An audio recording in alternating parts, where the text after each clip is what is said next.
Good evening, everybody. Welcome to Mama Christine's podcast. Excuse me. Living life through experience. This is week 20. Oh my God, how time flies. I just started this thing, I swear, yesterday, and here we are, week 20. So today we're going to talk about some shadow work. And the reason why I want to do this is because, the more I read about shadow work and working with my own stuff, it makes me realize, wow, how many people think the same way I used to think. Granted, I'm human. I still have my moments where I think the old thoughts, and I'm like, whoa, that's old. I can let that go. So let's start with a card. Today I pulled out the Healing Angels, and the reason why I did that is because working with your shadow is all about healing. It's all about getting through your old stuff, your bad side that you hide, the, unworthiness that you feel, whatever you want to call it. And it's all about healing that, and working with your shadow is a way of healing yourself. So let's go. Ready? Right in the middle. Here we go. Romance. So how does that fit in with shadow? Easy. Do you love yourself? First question. Do you love yourself? And you'll go, yeah. But do you? How many times do you criticize yourself? I look stupid in this outfit. This outfit makes me look fat. My makeup looks terrible. I can't go anywhere without makeup. I look terrible as a normal human being. My hair's not right. This isn't right. That's not right. We criticize everything. Look at me. I'm so fat. Look at me. I'm so stupid. I've made mistakes, blah, blah, blah. Have we not all done that? So let me ask you again. Do you love yourself? I can tell you now, after 20 years of doing this work, that yes, I love myself. There are still pieces of myself that I don't like, but I don't not love myself because of it. One of the things I've always dealt with, I think, my whole life is my weight. As a kid, I was very skinny, to the fact that my Italian grandmother was always like, you're too skinny. You need to eat. And it was like, oh my God, so food always being shoved down your throat because you were too thin. Then a few years later, you hit adolescence, and it's like, oh my God, aren't you cute and chubby now? Look at you. And it's like, okay. But again, eat, And then it's like, wow, you put on a few pounds, huh? And it's like, so I can go back and tell you right now, okay, this is what we think of ourselves, is I remember losing a lot of weight. I let go of a lot of weight, I should say. Never lose it, because you always want to find something you've lost. So always let it go. And I remember thinking wow, good for me. I let go of a lot of weight. I feel better. I feel more energy, so on and so forth. I can fit into a nice size pair of jeans, And just one day looking down at the front of myself, and I'm like, oh my God, look at my stomach sticking out. Oh my God, I've gotten so fat. Mind you, I probably saw that picture about a year or two ago, that same time. And I went, oh my God, what the hell was I thinking? And I'm like, wow. Just because we see this one little thing, our perception is like, ooh, like this. Who knows? It could have been a little bit of water gain. It could have been a little bit of menopause. It could have been, I don't know. It could have been hormones. I have no idea. But I was far from fat, okay? So I'm like, wow, so yes, that human side, really, it messes with your mind. It really does. And why? Because you've been told these things in the past. You're too thin, you're too big, you're too this, you're too that. And it drives you crazy.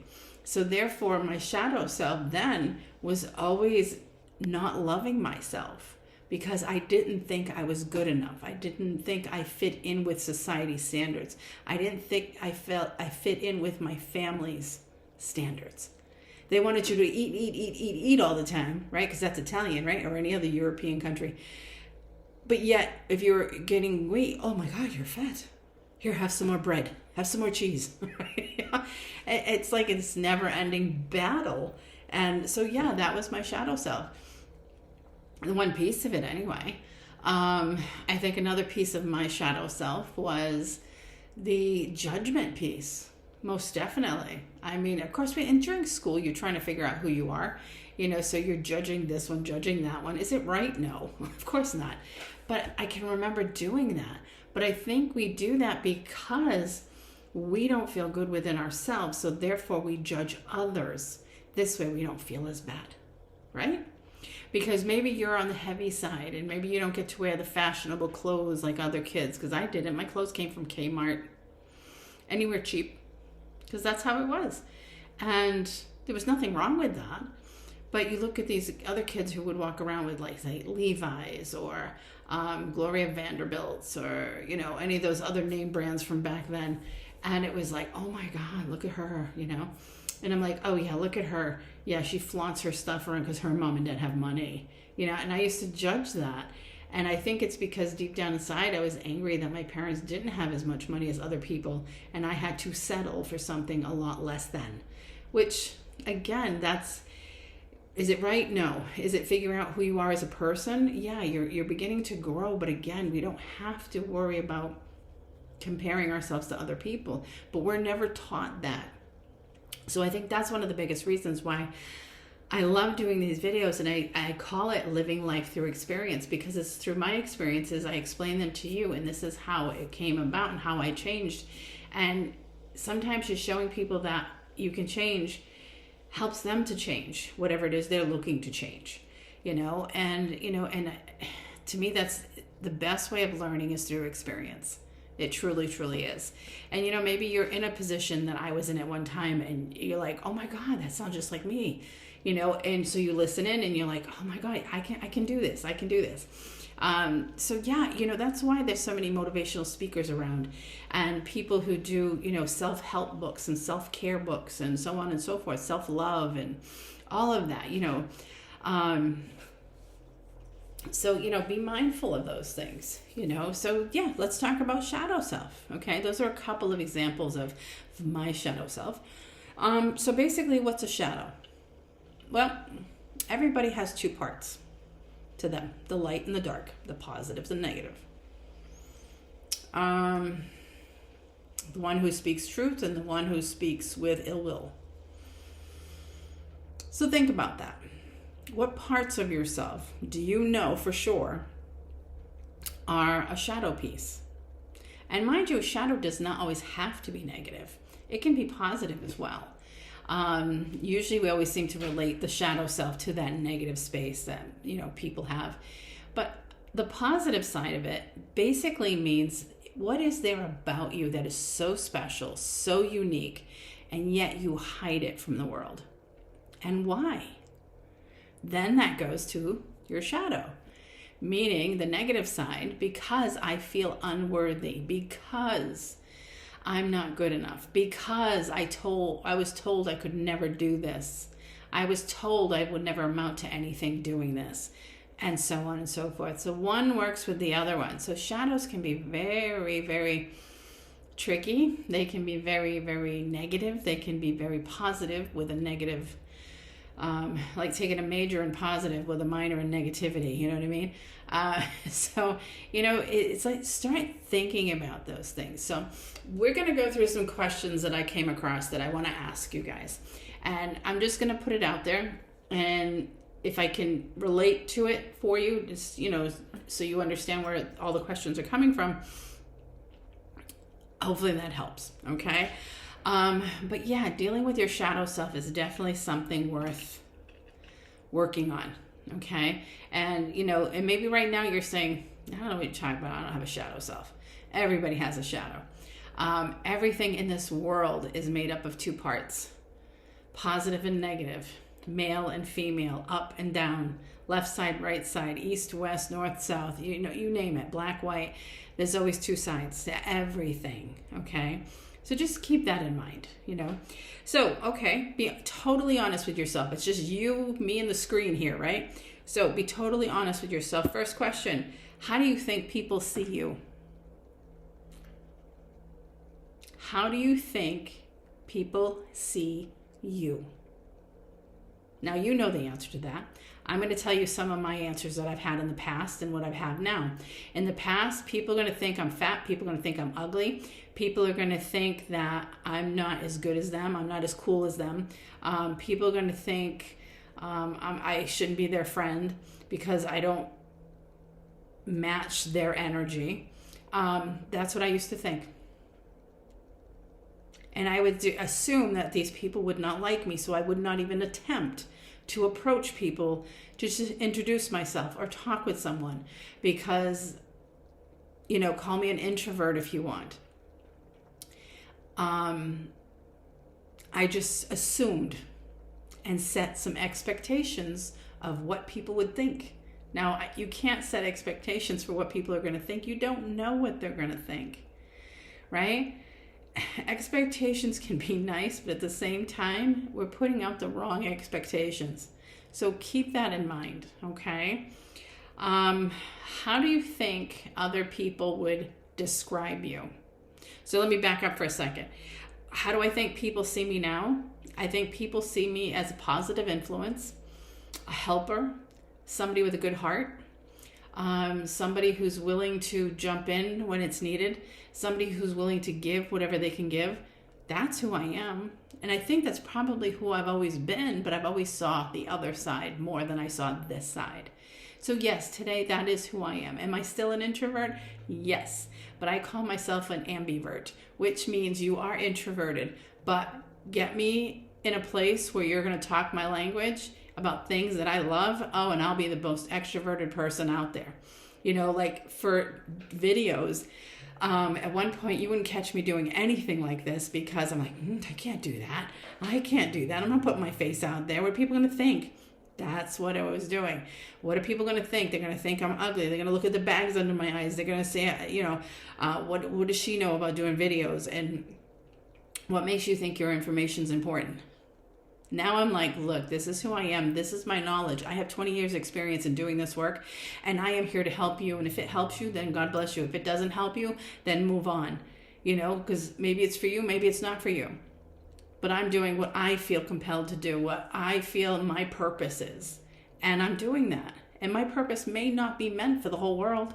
But if I got 1, 2, 5, 10 people that go, wow, thanks, I needed to hear that, that makes my day. It really does. And there's people, just today, I put a post out this morning, a video, and people are like, oh my God, I so needed to hear that. Thank you so much. I look forward to listening to you every day because, you help me get through whatever you're going through. And I'm like, I always like it. Like, I do the best I can. If I missed you, I'm sorry. But, there are people that just a few now that say that. And I'm just, oh, that's great. I'm so happy. That's my purpose. So that's the difference between how do I think people see me? Before I didn't think they did see me in a good way. Now I know they see me in a good way. And if they don't, that's their issue, not mine. Remember that. So back to how would they describe you? So I just kind of explained, I think, how people have been describing me. Even my kids tell their friends, oh yeah, my mom's a psychic and she has her own shop and she does videos and she does podcasts and, she helps people. This is what my kids see of me. Not just the mom, but as a person, this is who I am to them. And their friends look up to me for advice, for maybe just a simple sentence about what they need to hear, whatever it is, a message. So that's why I call the podcast Mama Christine, because that's what they all call me. So how would people describe you? And yeah, maybe you've changed a lot from, say, 20-something years old to wherever you are now. Granted, we all change, but sometimes those emotional things, we carry those throughout our lives until we're ready to let go of them. Okay? And maybe you've let go of some, but not all. So just keep that in mind. And, the third thing is, how does it make you feel thinking about how people think about you? Does it make you want to change? Does it make you want to hide under a rock? Does it make you happy? Right? These are all just simple questions when we're talking about working our shadow self. So next thing, okay, don't mind me, I wrote notes, so I don't want to forget anything. Nobody enjoys feeling hurt, anger, rejection, betrayal, jealousy, so on and so forth. All those negative aspects nobody likes. What is the very worst emotion to experience for you personally, and why? Okay? So I would have to say that for me, oh my gosh, I think the biggest thing that hurt me the most was thinking people didn't think I was smart enough to do the most simplest of tasks. I think the expectations were so high on the people asking things of me that when I couldn't come through, it was like, what's wrong with you? Why can't you do that? And so, of course, right away, I'm like, oh my God, I'm stupid. I can't do that, right? So, for example, I can remember as a kid being at my grandparents' house. We'd be there. We'd live next door to one another, so I'd be there a lot. And my grandmother would say to me, hey, run upstairs. There was like 2 empty bedrooms for my dad and his brothers were kids. Go upstairs and get me this thing on top of this thing or whatever. And it's like, okay. And I go up and I look and I'm not finding it. And I'm like, I can't find it. Oh yeah, you got eyes like a hawk. But of course that was meaning, very sarcastic because obviously hawks have amazing eyes. And I was like, oh my God. And I would feel bad, like I can't even find, I don't know if it was a blanket or whatever it was she was looking for.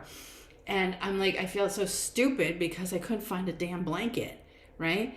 And, there was other times, my parents would even say, oh, go grab that for me. I'm like, I don't see it. Well, look with your eyes, it's like, okay. like almost like, what are you, stupid? You can't open your eyes and find it, And it's like, it wasn't meant, I don't believe it was meant with malice, but again, how people talk to each other then compared to how they talk to each other now, thank God, I hope is a little bit different. Maybe for some people it's not, but for me, I definitely talk to my kids a lot different than my parents talked to me. And again, I don't blame my parents in a sense because it was the way, it was the way. So even my first husband, like, oh my God, he'd say, go to Home Depot. And I go, oh God, no. He would send me for some kind of a tool or some kind of a lubricant or glue or God knows what. And I'd be like, I don't really know what you're talking about. He'd be like, it's this, and this, just go, you'll see it. I'm like, okay. And then I'd go, and of course there'd be multiple types. And I would always grab the wrong one. And I'd bring it home. That's not what I wanted. And I finally got so mad one day because I got sick of feeling stupid every time somebody asked something of me. I'm like, you know what? Next time you need something from the hardware store, you get off your ass and you go get it. Because I'm tired of doing things for you that you keep coming back and yelling at me it's the wrong thing. You want the right thing, then you go figure it out. You go find it. And, that was one of the things that, would always make me feel so hurt. And I'm like, this isn't right. There's no need of this. And now I look at it and I go, you know what? If I tried to do something for you and I couldn't accomplish it, and I'm like, gee, I'm so sorry. I said, I looked, but I couldn't find it. And if they were to come back at me now with, well, what's the matter with you? You can't see it? Open your eyes. You know what I mean? Being sarcastic or rude. And it'd be like, I looked, my eyes were open. Maybe you moved it somewhere else, And I'm not going to attach myself to their comments because what other people think of me, say about me, it's none of my business. I don't care. I know my truth. I know I'm not stupid. I know I am very capable of doing lots of different things. So I do not allow, hear that word? Allow other people to bug me. Okay? So think about that. These get pretty deep. It's like, oh, okay, hold on here. So yeah, what kind of emotion, and this is where we get into triggers sometimes too, but what kind of emotion, hurt, anger, rejection, jealousy, betrayal, all those different things. Betrayal is a big one. You can be betrayed by a lover, a spouse, a best friend. And how does that make you feel? That kills the trust in that relationship, whatever the relationship is. And do you have a really hard time getting past it? And now think about that though. At the same time, where does all this come from? If you're talking about today, in the present moment, if you still have these feelings, like if I was still one of those people that felt stupid every time I couldn't do something properly, why? Well, it goes right back to grandma and her eagle eyes. Parents going, what's the matter with you? First husband, why don't you ever buy me the right thing when I tell you to, kind of thing. It's like, okay, that came from them. That didn't come from me. So that's when you have to realize, like, oh, that's not my thought process. That's their thought process. I need to let that go. And believe me, I've done that. And I do feel so much better.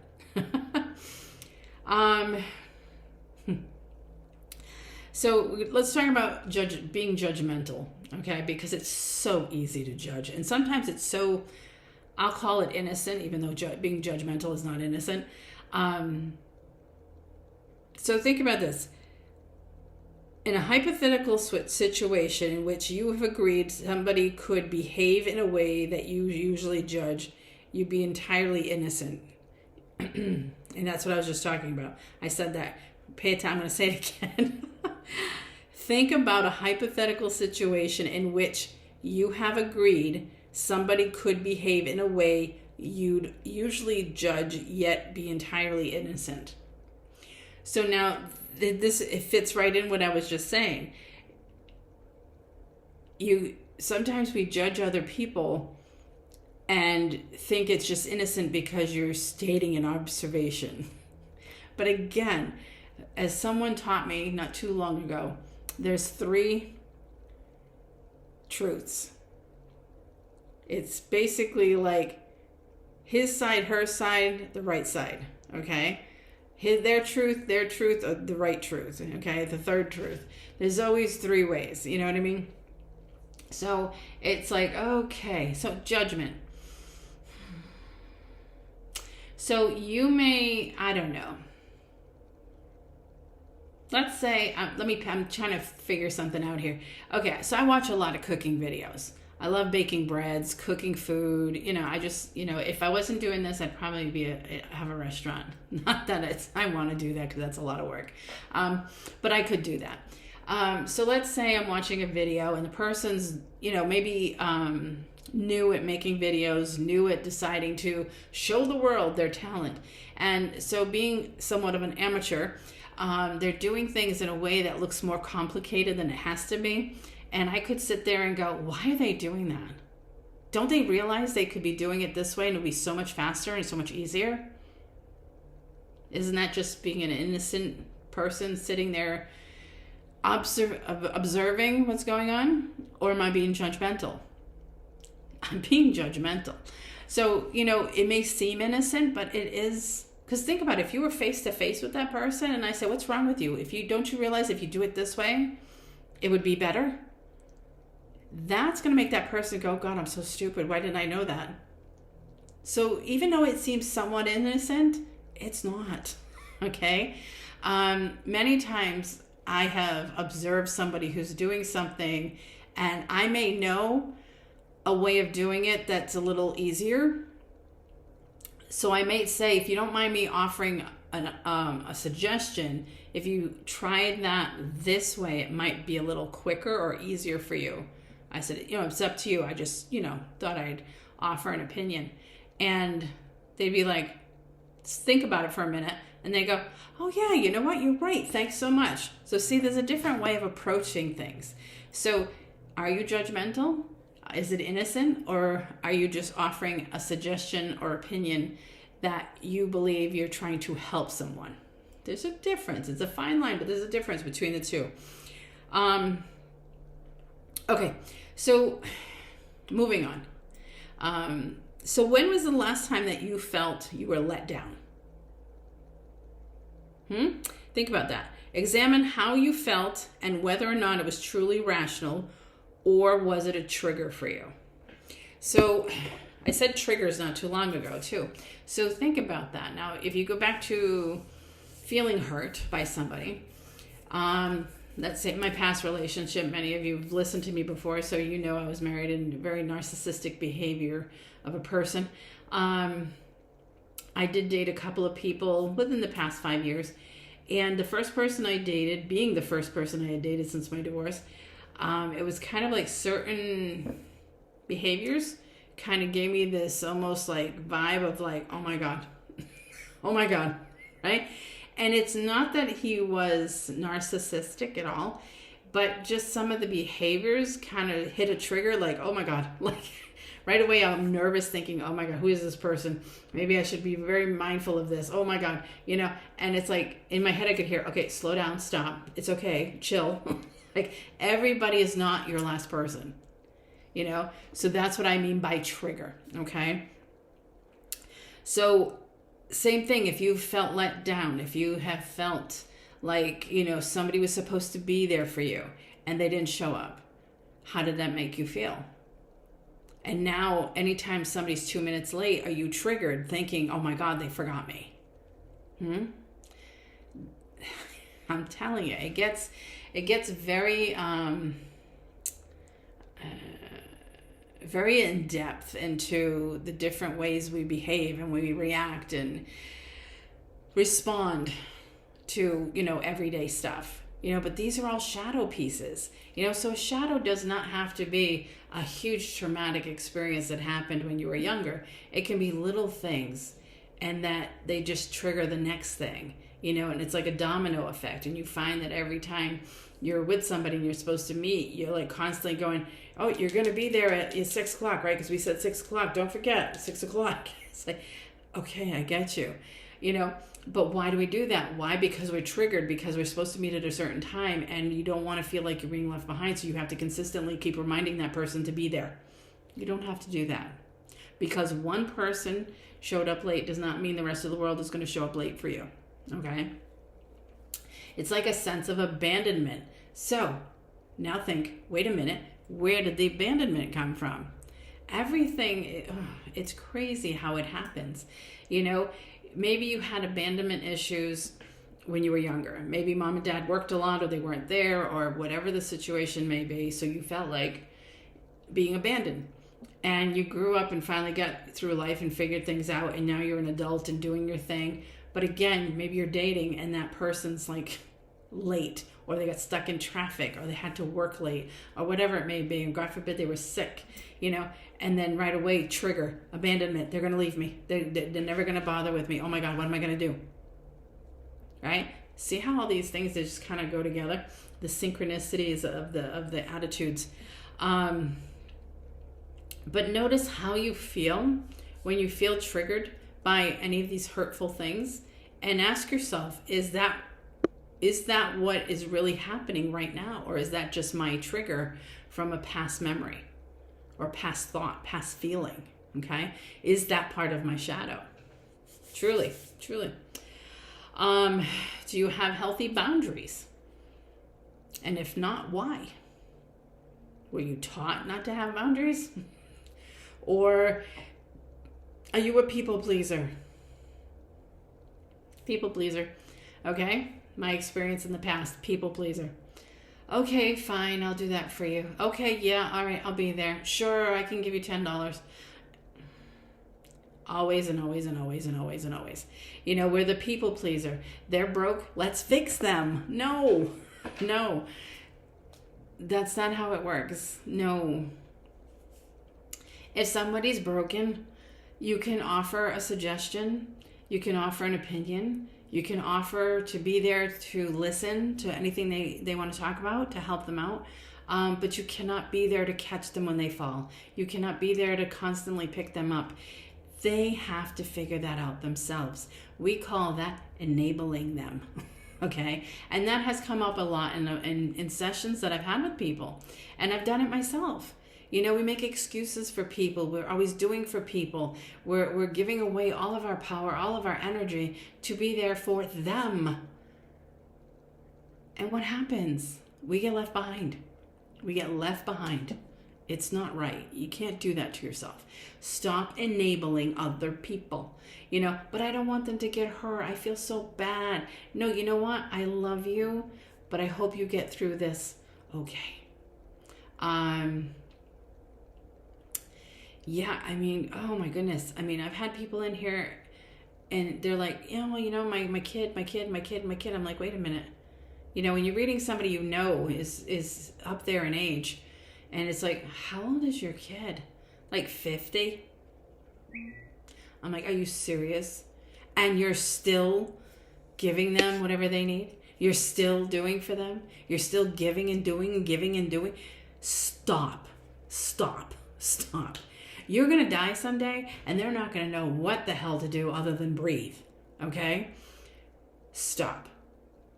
Yeah, but they're going through a tough time. Well, guess what? They're 50. They can figure it out. You can be there for them as a support system, not a bank, not a hotel, not a credit card, none of that. No. Figure it out. You know,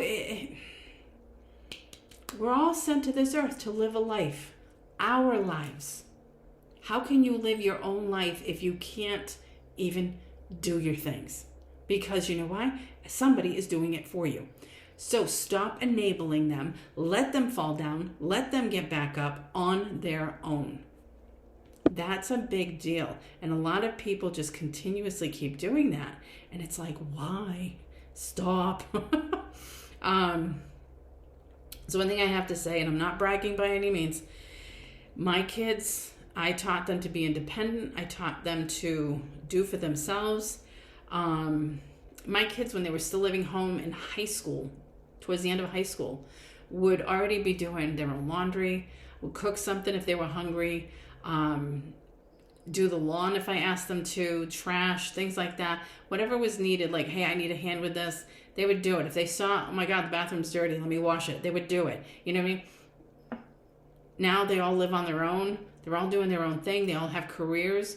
But I push them to be themselves. I push them to stand up for themselves. I push them to speak up when they felt like they were not being given what they should have, or they're being betrayed or lied to or whatever, or situations are unbalanced. They need boundaries. They've created boundaries. You know, this is how we teach people. We can't, I hate to see my kids upset. I really do. But you know what? When they're upset, I'm just there. You need somebody to talk to? I'm here. If there's something I can do to help you, I can help. You know, you need help moving, you need help with suggestions, opinions, talking, listening, whatever it is. You know, yes, if you're stuck and say one of my kids is out of work and they need money, then I would help as with what I could. And if I couldn't, it would have to be a no. You know, I mean, but we can't just keep doing and doing and doing and doing and doing and doing and doing and doing. Again, why do you do that? Think about that. Now let's hit the shadow. Why do you keep helping? Is it because nobody ever helped you, so now you're overcompensating and you want to make sure that you're better than everybody else before you? How about you just be you? If you want to help when you can, but if you can't, then you don't. And sometimes helping can just be there, being in a space for somebody, listening, not even talking, holding space, different things like that. So yeah, keep those things in mind, really, truly. Let me say some more notes here. Back to the boundaries, yes. So that's where we were, boundaries. I lost my space there for a second. So boundaries. You know, we have to have boundaries with people, with work, with peers, with family, friends, everybody. Family, of course, is the toughest one. And I go, no, it's not. No, it's not. We grow up believing that we're supposed to love our family no matter what. They're family, so you always do for your family. But again, if they're overpowering and judgmental and mean and unkind and all that, and yet here you are just still doing for them. I mean, mind you, you be kind and you do you, but at the same time, when somebody's constantly taking away your power, that needs a boundary. Okay? When you get people that are constantly gimme, no boundary. I'm done. My kids are not talking to their father again, due to his own stupid conversations and thought processes and words that fall out of his face. But anyhow, my kids have told him, no, I'm done. I can't do this. Because everything coming through conversation-wise is all about putting them down or, lying about things that he did that he swears to God he didn't do. But again, that's what a narcissist does, is they lie so much that they believe their own lies. then it's, thinking about one child and not including the others. And it's like, hello, you do have 3 kids, not one, And it's like, it's whatever suits him. And they know this, and they tried to be adults about it and give him the benefit of the doubt and try to have a relationship with him again. And kudos to you guys for doing that. That shows true open-heartedness, having an open heart and, true compassion. But it's at the same time, I'm not going to tolerate your bullshit just so you're happy and the 3 of us are miserable. And so therefore boundaries had to be made. And still I don't understand why. Like, do you not listen to yourself? Anyway, it is what it is. He's never going to change unless he wants to. And I don't think he wants to because I don't think he thinks there's anything wrong with himself. So anyway, but creating boundaries, if you have that boss that's always like pushing things on you, and it's like, whoa, wait a minute. I'm not the only person working here. How about we share the work, because sometimes, it is what it is, it is what it is. Some things are just not in your control. You can say something, you can speak up, but again, if they're not in your control, you can't always do anything. All the circumstances are different. But even if you have a coworker, maybe you're just trying to get your shit done, and they're say, you know what, I love talking with you, but right now I'm a little busy, and I really need to get this done, so maybe we can talk later. Setting a boundary, because sometimes you just have to, because again, if you let them while you're trying to do your thing, you're actually being distracted. Even though you think you're focused, you're still being distracted, and therefore your work has a mistake or 2 or 3, and then you're like, oh, right? And then the boss is like that to you. So think about that. Boundaries, sometimes they just have to be made. They really do. All right. Okay, so to finish off the conversation today, I'm going to give you one last question. What are your core values? So of course, okay, what's a core value? Well, when you think about, when they say your morals, okay, your beliefs, how you present yourself, how you live your life, what are your core values? What do you believe in? And what do you think is the proper way for you to align yourself with the world? That was big. Okay, so are you living in alignment with those? And what could you change to be more in harmony with that? So if let's just make it easy. If one of my core values is to be a kind person, okay? But then you still have times where you find yourself being judgmental, maybe a little rude, a little mean, and it's like, why is that? Are you doing everything in your power to relieve you, heal you, and shift you from that meanness, that unkindness, and that judgment piece, that you could be more kind? Okay? Because, we could say a value is this, but if we're not doing the work to keep this value, then we're falling apart. And we have all the negativities attached to us versus the positivity that we're trying to live by. Okay? So are you changing any of those things? And if you're not, why? Again, it's always why. Why do I act the way I act? What happened to me at one point or another that made me feel like this is okay to act this way? I want to be nice, but yet I always find myself like, my one pet peeve in life is probably a few. We're human. Big pet peeve. Drivers. I could be going down Route 6 here in Westport into Dartmouth. The speed limit is 55 miles an hour, and I don't care. You are left lane, right lane, 40, 40, 42, 40, 40, 41. Left lane, right lane, all blocked up because everybody's doing about 40 miles an hour and nobody's doing the speed limit, and nobody will get out of the way to let anybody pass. And I'm like, I really have to shut up, okay? Because it's so easy to go, does anybody know how to read? From inside my car. And it's like, that's not living according to my values.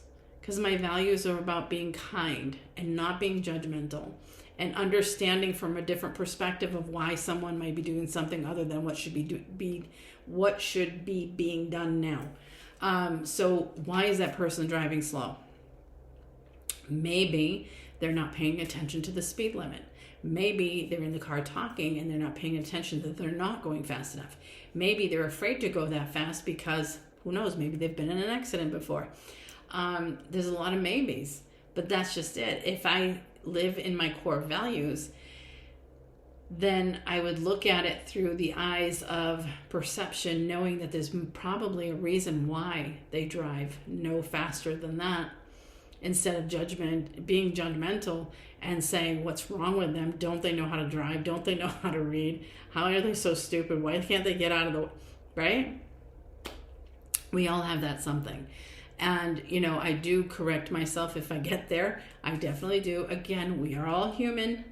We are all human. We all bleed the same. We all, live life, the whole thing. And that's when you have to look at it and go, okay, shut up. Shut up. Bring yourself back. Okay. So yeah, think about your core values. What is a core value for you? And you could have many core values, but I'm just for making an argument's sake, kindness is one, for me. Again, it's like, I am a spiritual person. I am a holistic healer. So I do life coaching. I do spiritual coaching. I do Reiki. I do card readings. I do meditations. I teach. If I am not living life out there the same way I live it right here, then I'm not living my core values. I'm living a fantasy life. Meaning life is life, work is I'm putting on a show for everybody, and that's not the case. I find that anybody who jumps on this bandwagon of spirituality and does all their spiritual work in their spiritual space, but when they're outside their space, act like a stupid human. And I don't mean that in a judgmental way. I'm just saying they portray themselves in a way that does not align with their way that they run their business. Okay, so those are core values. What are yours, and are you aligned with them? And if you're not, why? And what can you do to change that? Recognizing your thinking and your talking right off the bat is definitely something that is first and foremost the best thing you can do. Because again, recognizing we're being negative is like, oh, wait a minute, I shouldn't have said that. And change it. Change your perception. Okay. But yeah, think about your core values and where they all started from too. Do your core values now match the core values you had as a kid? Because mom and dad give you core values. This is what it is. This is how you're going to live. This is what you believe. Do they match now? The same. If not, if they've changed, why have they changed? And they can change. So don't think like, oh my God, I've changed my thoughts. Like, is it right? Is it wrong? It's like, it's whatever is right for you.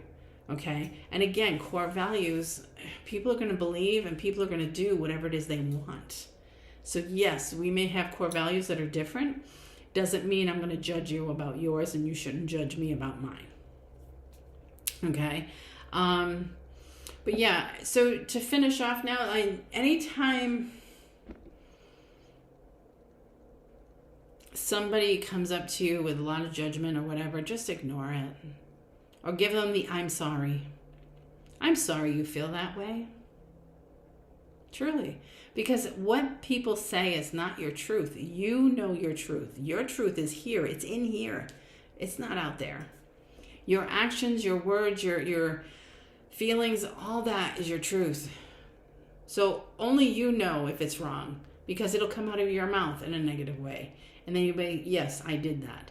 But somebody come out and say something bad about you and you haven't done anything, that's just them. That is just them. So, if somebody says something like that, don't take it to heart. Just turn around and say, I'm sorry. I'm sorry you feel that way. It's really what it is. It's all you can do. Because what are they going to say to that? Oh, yeah, you should be sorry. Whatever, pal. Off you go. Have fun. Have a nice life. I love you. Bye. So just some shadow things to think about. But again, how these things apply to your everyday life right now, and why do I act the way I act sometimes, and why do I get triggered, and why do I feel the need to fix everybody, and why do I feel the need to help and do things, and so on and so forth. It's like a never-ending battle sometimes. But think about it. Where did it start? Where is it now? How did you get there? And look at your good shadow pieces too. What is so special about you that nobody knows? And if nobody knows it, why? Are you afraid? What are people going to think? Again, what everybody else thinks of you is none of your business. So remember that. So where we started the talk with the romance card, do you love yourself? I just flipped it over to the next one, and look at that. New love. That's you.